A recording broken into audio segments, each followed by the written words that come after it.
Bust it.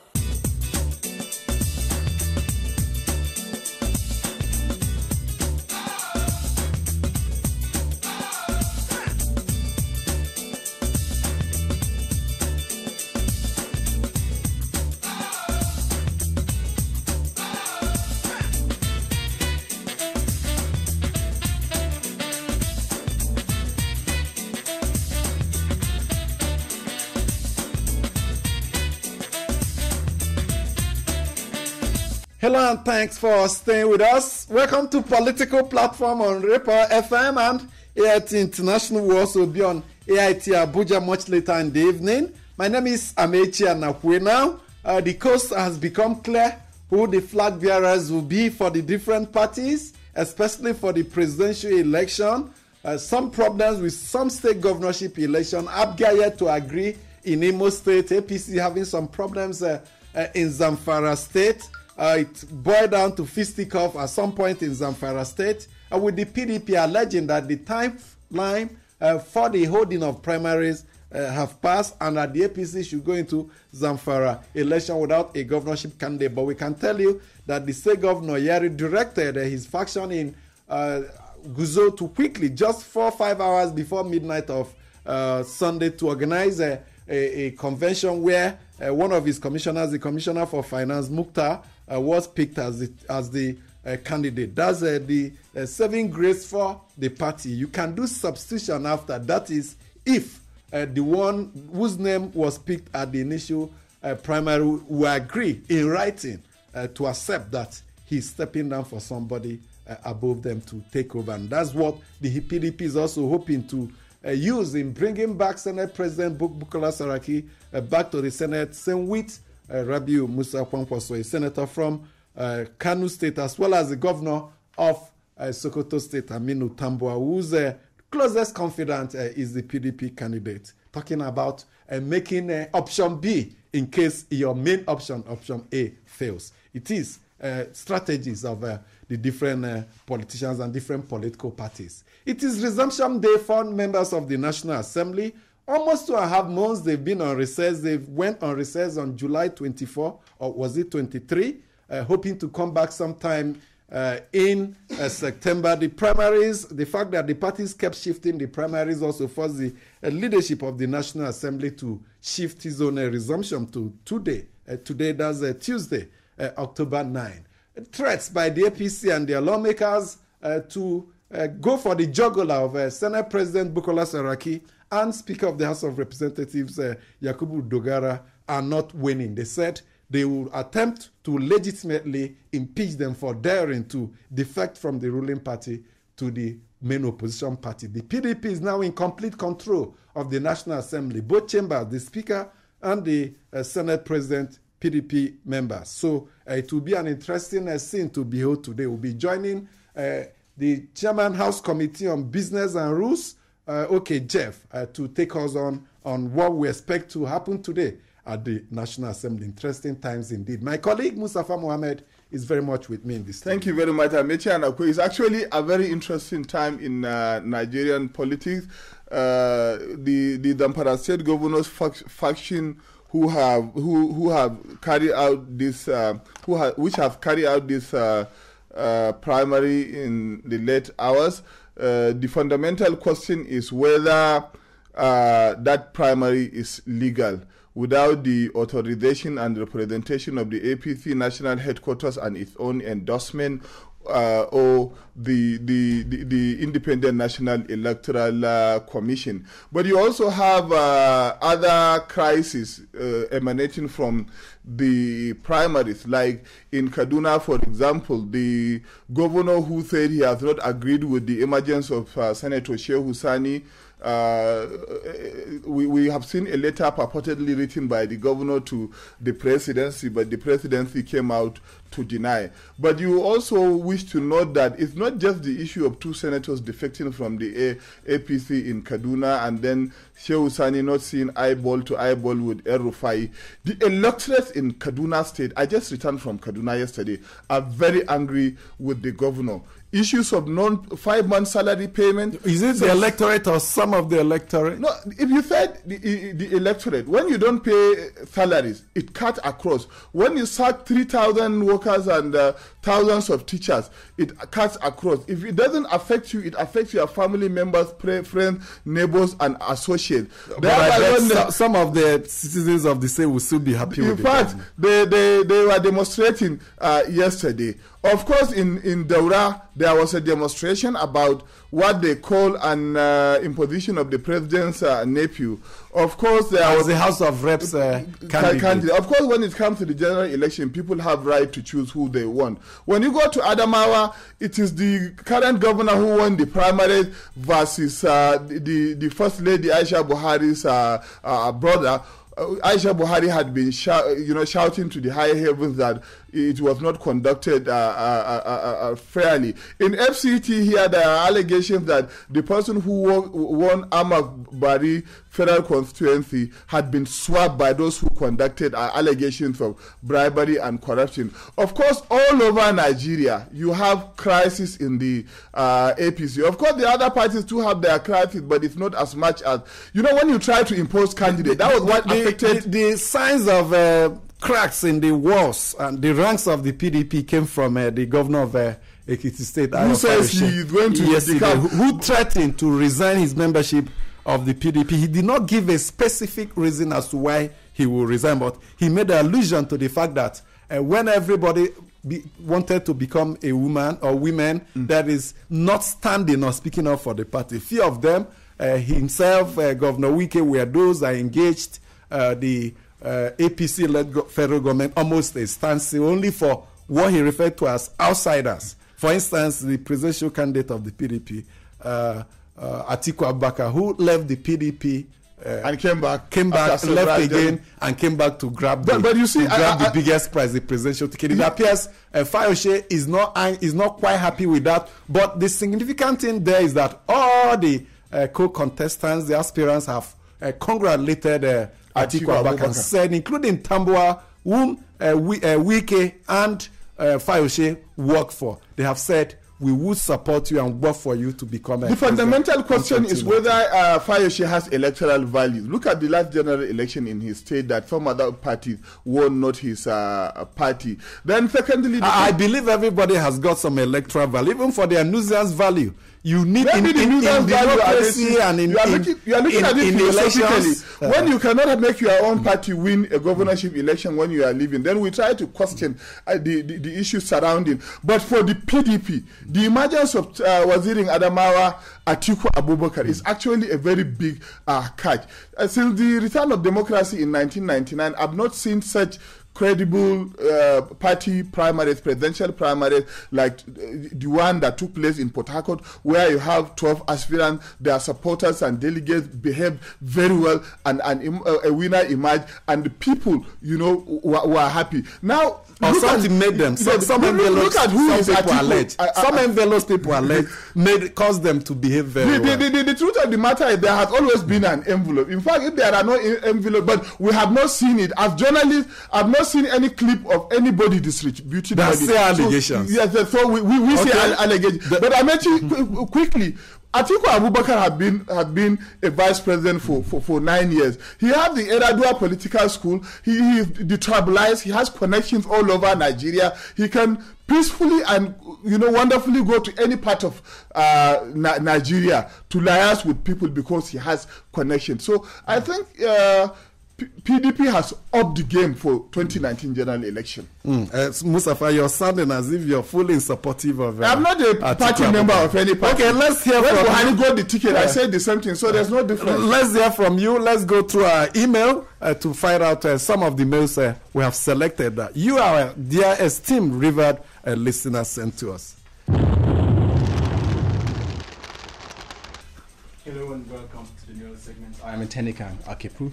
We begin with the mail from Emekamba in Abuja. He writes, as the National Assembly resumes today, he says, as I welcome the National Assembly from their prolonged annual recess to participate in the various party primaries, I wish to urge them to hit the ground running and tackle issues of national importance bedeviling the country, especially those that have to do with insecurity, petroleum industry bill, and so on. Coming from their various constituencies, they've witnessed firsthand the hopelessness and helplessness of their people. I also wish to call on the ruling APC to, in the interest of the agonizing public, drop this mindless, stubborn resolve to remove the leadership of the National Assembly as affirmed by Senator Omo Agege yesterday, as this will derail the Assembly, which has just a little over a month before commencement of electioneering campaigns. I wish to bring to their notice that senseless killings are still ongoing in Jos, unabated, and this government has only paid lip service to it without tackling it with the seriousness it deserves. While I agree that Jos crisis predates this government, previous governments had either nipped it in the bud or quelled it within just few days. But this latest one has gone on for weeks with frightening casualties without an end in sight because of the lackluster approach by the government. And more reactions to the National Assembly resumption. Oker Jev from Apo in Abuja says, as members of the National Assembly resume today after some weeks of recess, I am using political platform medium to advise the honorable members of both the Green and Red chambers to put politics aside and focus on how Nigeria will be moved forward. Passage of the 2019 election budget, Electoral Act Amendment Bill, and other legislative functions that will move the country forward should be of paramount importance now. Politics of change of leadership of the National Assembly, which will drag the country backward, should be eschewed. God bless Nigeria. And this is it on the mail segment. Keep sending your mails to politicalplatform@raypower.fm. And I'll hand you over to Amechi for the rest of the program. Thank you so much for staying with us. Let's immediately welcome Oker Jev, the Chairman House Committee on Ethics and Business. Thank you so much, Honorable, for joining us. Thank you, Amechi. Yes, let's congratulate you. You emerged the PDP candidate for a senatorial district in your state. You'll be contesting with the former governor of the Benue State, George Akume. So a big one there for you. But beyond that, we presume that the National Assembly, based on what we were told, will be reconvening today. How true is that? Exactly so. We'll be reconvening today after about 2 months of recess. And you know that during the recess, all the parties were involved in the primaries. And now we are set for business.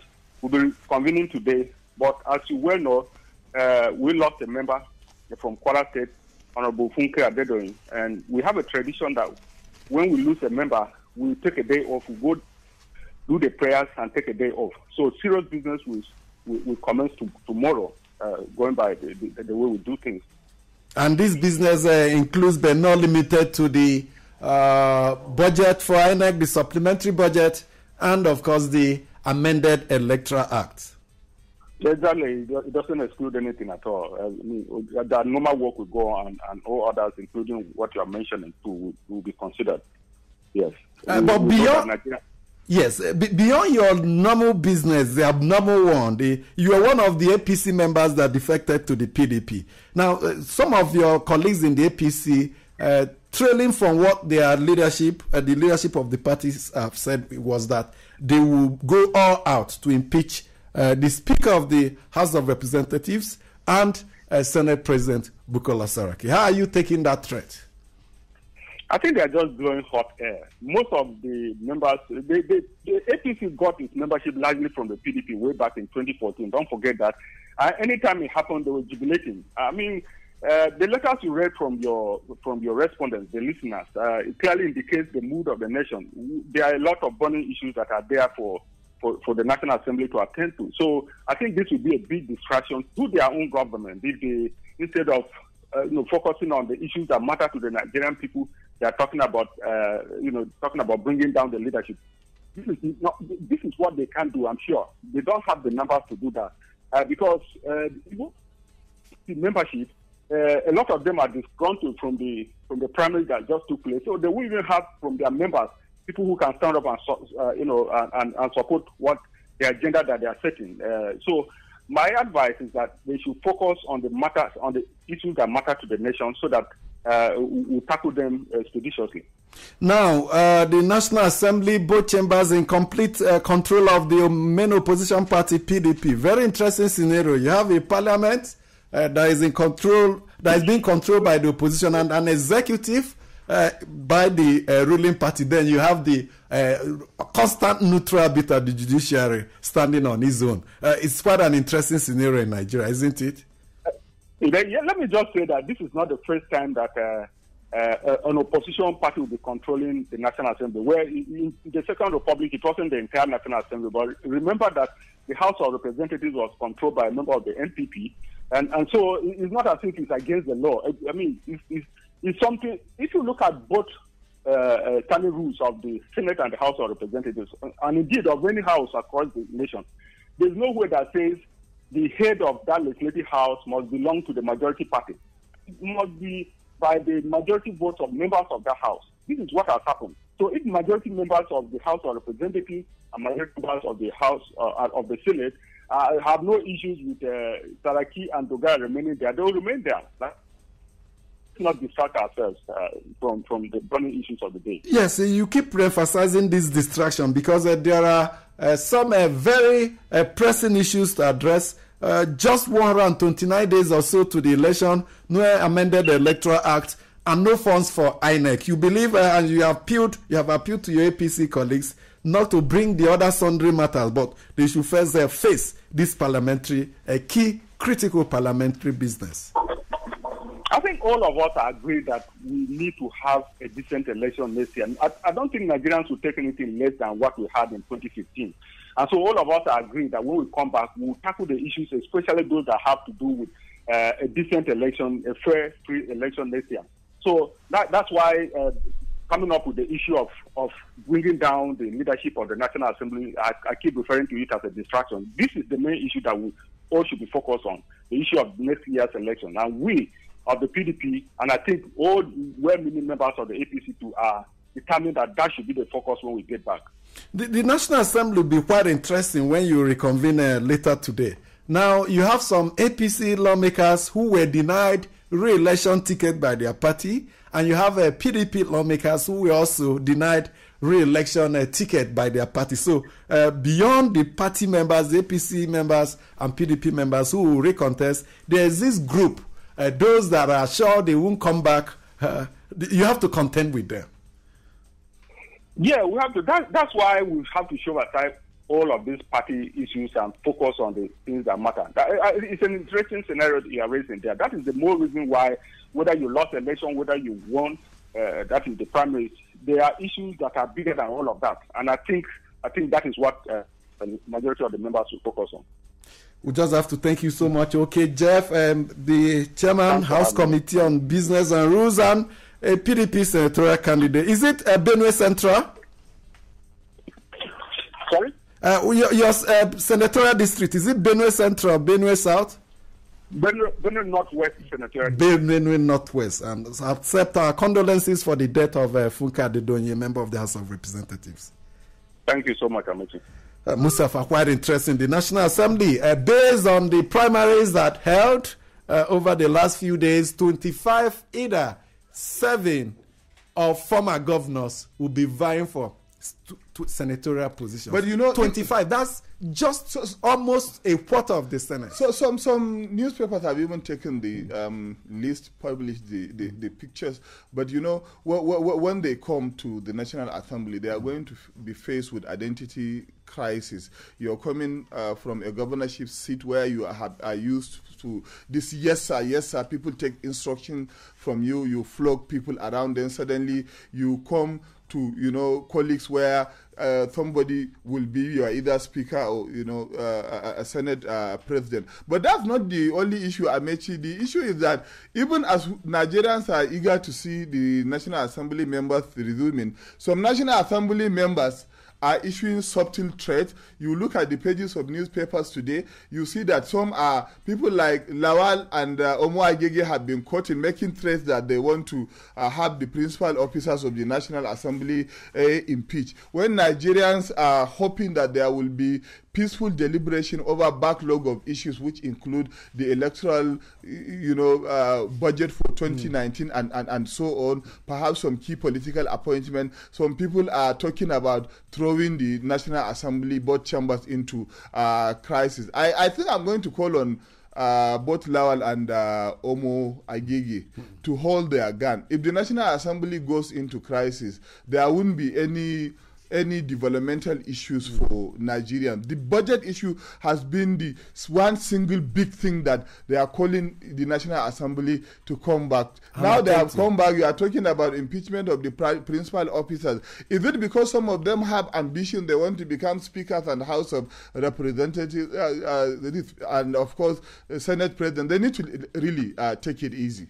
Well, let's read out some of the 25 either current governors whose second tenure of total of 8 years will be expiring this by 2019, and who have picked tickets of their parties to contest for the Senate, and those that are already in the Senate. Yeah. Before, it used to be retired generals that were populated the National Assembly. Now, a long time after military rule, have transited from military to a democratic rule, is now former governors who have effectively made the National Assembly. You already had some people, Rabiu Konkoso, Abdullahi Adamu, and others in the Senate. But this time around, you have more. Yes. It's like it's automatic ticket for some of them to come back to the Senate after 8 years of good rule or misrule.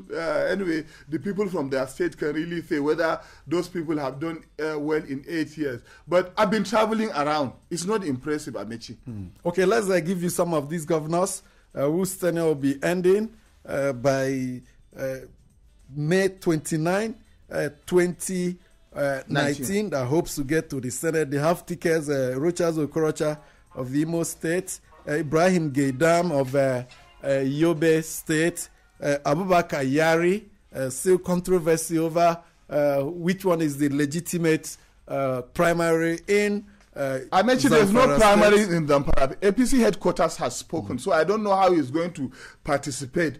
I don't know how the national headquarters of APC will approve the name of Biari to come to the national. That's a big hurdle for him to cross. Then we have Amosu of Ibukunla Amosu of Ogun State. You have Abiola Ajimobi of Oyo State. Tanko Amakura of Nasarawa State. Abdul Fattah Ahmed of Kwara State. If the PDP also makes a ticket available for Bukola Saraki, he will also be one of the... But at the general election, the fundamental question is at this general election that is coming in 2019, they will only come if they are able to win as an APC candidate. Yes, because we have 90 political parties. Of course, 91 actually. 91. Okay, the biggest opposition party is the PDP, which has also put itself in order. You are saying whether I'm a member, I'm not a member of any political party. Yeah, of course, I know. But the truth of the matter is, there's going to be a very hot contest. It's not like the primaries where the governors have imposed so many candidates on the party. Where the national leadership of the parties will dictate. When it comes to national general election conducted by the INEC headquarters, you know, it's going to be a different ball altogether. Okay, Ojuzo Carlo flying the APC flag in one of the constituencies, senatorial districts in Abia State. Ibrahim Shekarau, he left the PDP for the APC and he was rewarded with a senatorial ticket. Gabriel Suswan, former governor of Benue State. Chimaro Keninamane, Ebano, almost out of oblivion. To God be the glory. Yes, almost out of reckoning, but the PDP in Enugu State invited him back several years after he left the government house to indeed come back to the Senate. He contested in 2015 under a different party, and so many people in Enugu State believe he won, but due to some irregularities, he was schemed out. This time around, he's almost sure of coming back. Adamu Alero, former governor of Kebbi State. And I heard the immediate past governor of Kebbi State, Ankingali. Yes, tried to get the House of Representatives ticket of, was it the APC in Kebbi State? But I learned he's having serious issues with the EFCC, right? Yeah, of course. But so many of them, among the people who I have mentioned, also have issues with the EFCC. Interesting how where former governors are yearning and clamoring to go to the Senate. The former governor of Kebbi State, whose tenure ended in 2015. Talking about Dakingari. Dakingari has opted. I don't know whether he was successful with attempts to pick the House of Representatives ticket in Kebbi State. We mentioned Adamu Alero, already a senator. Aliu Wamako, already a senator from Sokoto State. Kabiru Gaya from Kano State. Abdullahi Adamu of Nasrawa. Who is still in the National Assembly. Yes, the incumbent governor who is also hoping to come to the Senate. The Al-Makura did so much to get the ticket out of Abdullahi No, they came in to compromise. But you know, politicians can't be trusted. When it comes to general election, they may decide to support the opposition to root him out. He actually overstepped his bounds when he tried to challenge, the choice of the APC governorship candidate in Nasarawa. Exactly. Traditional rulers even intervened. But I think he forgot that he was no longer in the government house. Okay, the few names, let's rush through it. George Akume, Benue State. Emmanuel Duanga left the PDP for APC and he got a ticket. Sam Ebu, incumbent senator of the PDP in Ebonyi. Theodore Oji, Abia State. Rabi Ukwankwaso, Kano State. Shaba Lafiagi, Goswell Akpabio, the uncommon governor. Konkosia was at the presidential race of the PDP, right? So there are moves to reserve that senatorial ticket for him. Just like people suspected that Saraki is going to come back too, right? Yes. Danjuma Gojans, the Bukola Saraki makes up the number. We'll continue to update you on these developments as they develop and break. Thank you so much for being part of the program today. On behalf of my colleague Mustafa and the production crew, my name is Amechi Anakwe. Please do have a wonderful time. Bust it.